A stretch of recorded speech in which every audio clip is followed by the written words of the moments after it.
Well, hello. Hello, everyone. Today, oh my goodness, I face one of my biggest fears. My grandmother makes a cameo appearance, and look at this place. I've been so excited to tell you about where I am. Let's go.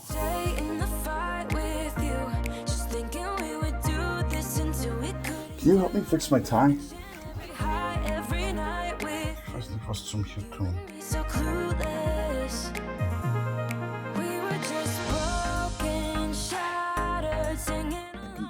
Oh, Sorry, ich habe es. So, Passt schon? schon mal da. Ja. Yeah, So, jetzt ist es sehr schön. Okay, what do you think? Good. All right. Really nice. I'm nervous. I know. What would you call this, Oma? Would you say, come on, say hi. Hi. Telling the story and encourage people to live a life that honors God.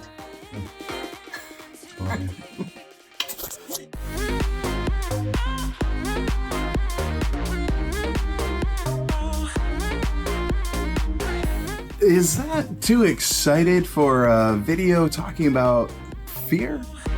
I don't know, you tell me. There's just so much to catch you up on. This is my new office. Can you tell I've been working on it? What do you think? Oh man, welcome. Thank you. There's so much to say. This last week, I had the privilege of guest lecturing, guest speaking, sharing my story with a classroom full of young, aspiring students, soon to be counselors. And here's the thing. Before we jump into my fears, what are you most afraid of? What's that one thing that's been just holding you back, that's been limiting your ability to have the experience and live life fully to the extent that you'd like to? And is it worth the risk to try something new? That's the decision I faced, because my fear is vulnerability, right? I've got, you're no stranger. My story is not clean. It's not pretty. It's not always been fun. And you guys, anybody that's watching this, you've been with me through thick and thin. And I don't even know how to express my gratitude about that. And so, but to go out publicly with no holds barred, and this came up in the comments, they got the full meal deal. Like they got the full story, they got the raw, real, and it wasn't some prepared speech and about lofty platitudes or anything like that. It was just raw story. This is life. This has been my life, and gaping wounds and flaws and regrets and all, and to know that it's now just out there. All of it is, well, oddly enough, a little bit freeing, but also terrifying, because I don't know exactly what the repercussions will be. Look, it doesn't just affect me anymore, right? If they're members of a broader community that I've had the privilege of being a part of, I'm not the one who's going to take those phone calls. It's my grandmother, it's my parents, and so thankfully I have their support, like I've had your support, and I'm just so grateful for that. This is why I wanted to tell you what happened, okay? Because in the midst of all that, they got all of it. Like, of course I cried.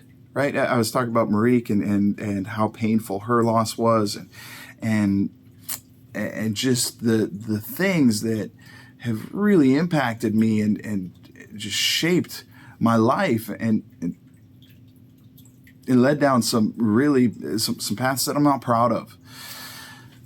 And so to be here today and have the hope that I have and be so thankful and grateful, but to just be honest about it all and put it out there. And so at the end of this, I've borne my soul, and there's this so, as they're all leaving, there's some students that are waiting in line to shake my hand and thank me. And I'm like, oh yeah, this is weird. Like, I don't know what do I do? Okay, I shake your hand, I smile, I look you in the eyes, I say thank you, and what else can I do? I'll ask them their name, but I'm not going to remember their name. So, I just silliness.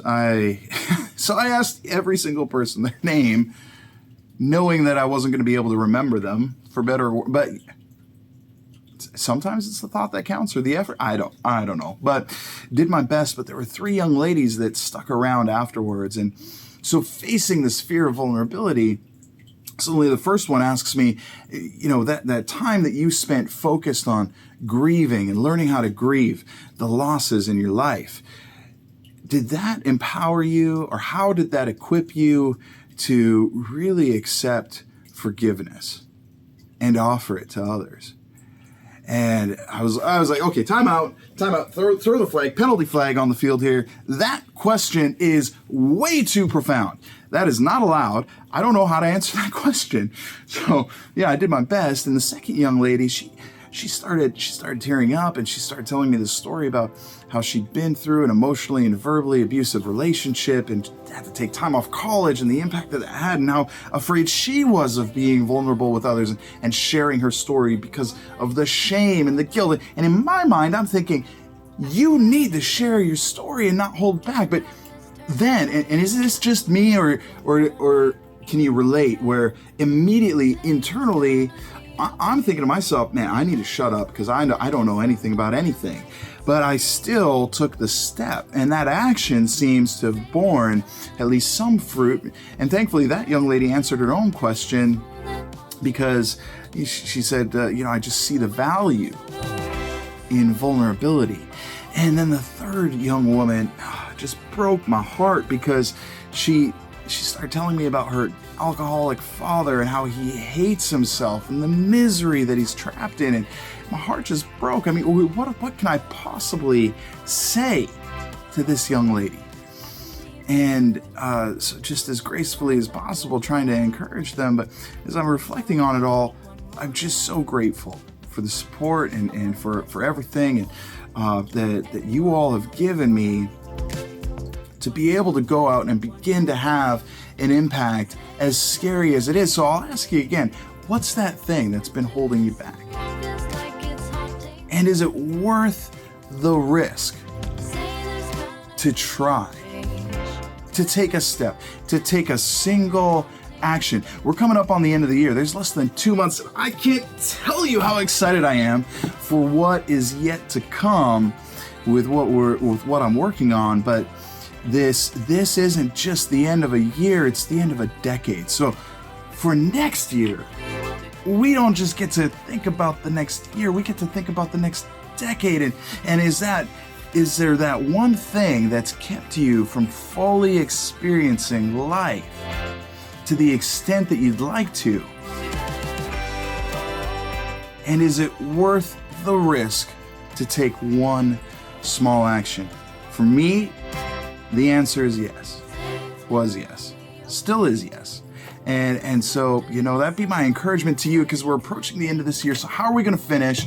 And are there going to keep being these residual things that really tax us and hold us back? And by the way, I am so fortunate to be here. This is my new office, and I am the Director of Sales and Marketing and Recruiting for a private mortgage firm here in Bothell. And we're actually a brokerage. So first of all, if you are looking to refinance, if you're looking to purchase a home, definitely reach out. I'm just so grateful for this opportunity. And here's the thing. I was so happy at Wyndham. It's the best team I've ever been a part of. It's the best leadership I've worked under. Is the best sales environment I've ever had. They taught me things I didn't know I needed to know. And I was just about to make it, and they invested and poured so much in me, and I will be forever grateful, because I could not do what I'm doing today. In my first month here, just my prospecting work alone generated over $1 million in loans, $1 million in loan volume. And so because of them, So first of all, if you're looking for work and you want the best sales experience I've ever had, as far as I know, they're still hiring. Reach out to me. I'll connect you with the recruiter over there. Second of all, I have this incredibly unique opportunity to be a part of this place that I get to come to work every day and be just act with integrity and character, do the right thing for people, knowing that because we're a referral only business is our model, that by taking care of others, we'll be introduced to, your friends, your family, and be able to take care of them. And to demonstrate that today by taking care of one of my family members already has just been so exciting and gratifying. And that just makes me so happy. And look, the grass is always greener on the other side, right? The job's still hard. I'm still working incredibly hard, and there's still stress with the incredible. Behind you, right over there, is 21 desks ready to go with computers and everything. I'm responsible for hiring 21 loan officers as quickly as possible. How am I going to do that? I don't know. But you know what? I'm going to get on the phone, I guess, probably now. Just get to work. Just kidding. It's like 11 o'clock at night. But so tomorrow morning, I'll get on the phone. And I've got this unique opportunity to help build this business. And a job has been created for me to give me a salary while I learn and get my licenses and become a loan officer. So I'm not a loan officer today, but I get to refer and take care of all of you by having my boss, who's been in the top 5% of loan officers for the last 25 plus years. And this is the fourth mortgage firm that he's built, and be able to do it and also be a brokerage. So we're competitive, highly competitive on the rate. So because of the way we can wholesale it, I've got so many stories, but that's enough for today. I can't wait to tell you what else is coming down the pipeline. If there's any way that I can help you in this role, or you or your family or your friends, let me know. Reach out to me, please. And that said, I think you can tell good things are happening. Pursue a better day today, guys. And God bless you all. I love you. I'm so thankful and so grateful for you. And I'll see you in the next episode.